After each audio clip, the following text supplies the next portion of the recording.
Al día siguiente, al ver Juan a Jesús que venía hacia él, exclamó: «Este es el Cordero de Dios que quita el pecado del mundo. Este es aquel de quien yo dije: tras de mí viene un hombre que está por delante de mí porque existía antes que yo. Yo no lo conocía, pero he salido a bautizar con agua para que sea manifestado a Israel». Y Juan dio testimonio diciendo: «He contemplado al Espíritu que bajaba del cielo como una paloma y se posó sobre él. Yo no lo conocía, pero el que me envió a bautizar con agua me dijo: aquel sobre quien veas bajar el Espíritu y posarse sobre él, ese es el que bautiza con Espíritu Santo. Y yo lo he visto y he dado testimonio de que este es el Hijo de Dios». Palabra del Señor. Gloria a ti, Señor Jesús. ¿Qué diríamos de un profesional al cual, por varios motivos, ya no le pidieran ayuda, ya no le ofrecieran trabajo? Imaginemos que ha hecho un viaje de un país lejano con grandes esfuerzos y cuando llega a ese nuevo país le dicen que no hay trabajo para él, que lo que él ofrece ahí en ese país no es necesario. Seguramente ese profesional se sentiría frustrado, diría: ¿y para qué he venido yo aquí? Este es un ejemplo muy tonto, pero es algo parecido a lo que le pasa a nuestro Señor Jesucristo. Él ha venido, lo dice San Juan en el Evangelio de hoy, ha venido para quitar el pecado del mundo. Es el Cordero inocente que se ha entregado por nosotros. Sus heridas nos han curado. Es el que quita el pecado del mundo. Pero ¿qué pecado va a quitar si no hay pecado? Podríamos decir, es un mundo maravilloso en el que el pecado ya no existe. Si eso fuera verdad, sería de verdad estupendo, maravilloso. Pero eso no es así. Hay crímenes, por ejemplo, los horribles crímenes del aborto. Hay violencia, las guerras, la violencia sexual, hay robos, hay corrupción. El pecado existe.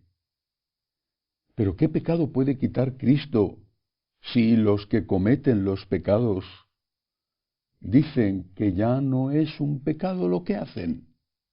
El pecado sigue existiendo, el mal sigue existiendo.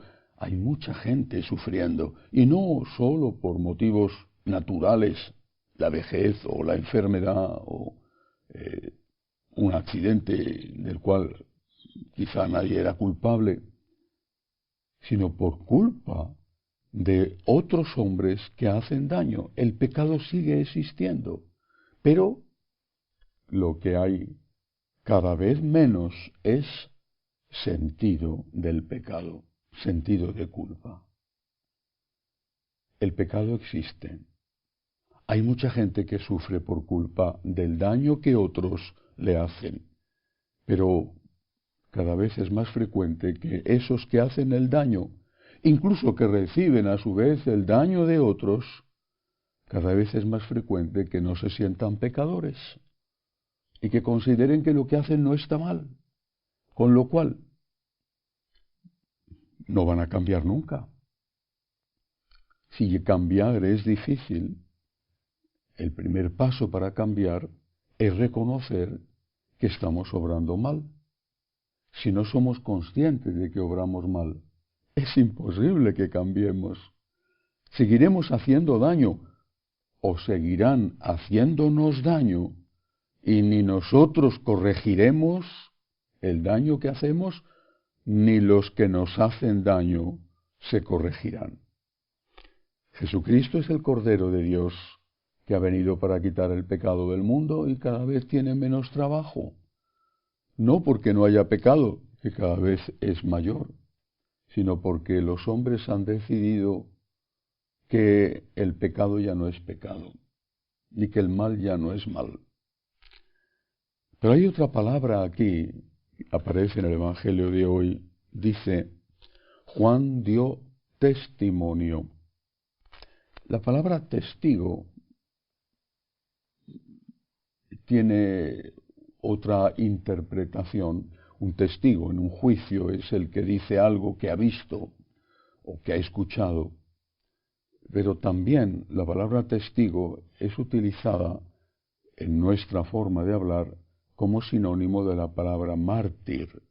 El mártir, aquellos primeros mártires o los nuevos y modernos mártires, el mártir es un testigo de la verdad, un testigo de Cristo, un testigo de que Cristo es Dios, un testigo de que Él es el Salvador del mundo.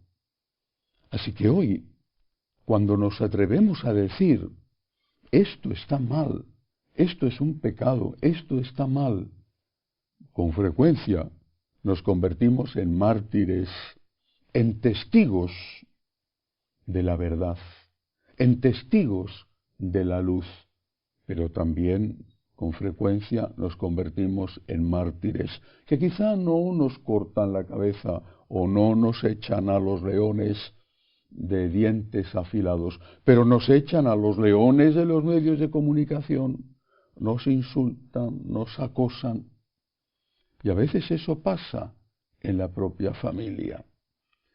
Con frecuencia recibo correos de personas que tienen inquietudes porque en su casa hay problemas y no se atreven a decir ni siquiera lo que hasta hace poco era una opinión común y que ha dejado de serlo. Este comportamiento de un hijo está equivocado. Se ha ido a vivir con la novia o con el novio, o siendo una chica se ha ido a vivir con otra chica, o siendo un hombre se ha ido a vivir con otro hombre. Y los padres no saben qué hacer ni qué decir, porque si se atreven a decir, pero hijo, pero hija, esto que estás haciendo no está bien, entonces les caen encima todo tipo de críticas, de insultos e incluso en algún caso hasta de denuncias. No digo que tengamos que estar con la verdad como una espada para cortar cabezas, pero sí tenemos que estar con la verdad como una forma de amor y de servicio. Un amor dicho con amor, pero no un amor silenciado, o por lo menos no silenciado siempre. Tenemos que ser testigos de la verdad con amor, sin ofender, pero con valentía. Si nosotros callamos, ¿quién hablará? Si nosotros callamos por miedo al mundo, ¿quién será la luz del mundo? Cristo ha venido para quitar el pecado del mundo. Y hoy lo primero que hay que hacer es ayudar a la gente a que se dé cuenta de que el mal existe y de que quizá, sin saberlo, Él está haciendo el mal. Que así sea.